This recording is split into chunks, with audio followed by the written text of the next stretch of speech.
started in Hong Kong in the 1930s. It was played in restaurants to entertain the British garrison.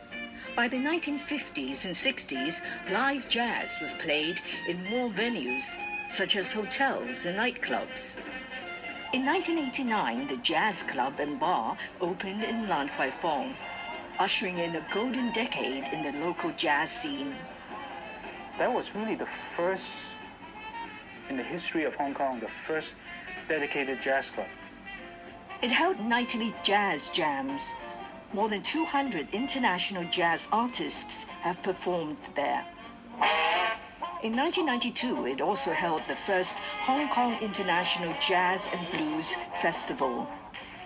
It was so great that even the foreign visiting top-name jazz musicians, they enjoyed themselves so much. It kind of put Hong Kong on the jazz map. We were proud of that. The jazz club nurtured budding local guitarist Eugene Powell. I was lucky enough to be playing guitar in the house band at the jazz club. So I get to meet a lot of these incoming great jazz musicians, to play with them, perform with them, and learn from them. Being on stage, learning from making mistakes, it's kind of like a school to me.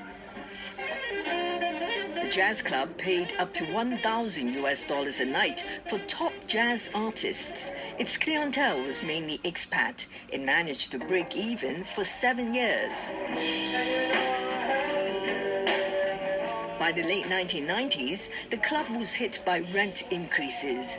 New investors decided to change it to a general music lounge to attract a wider audience.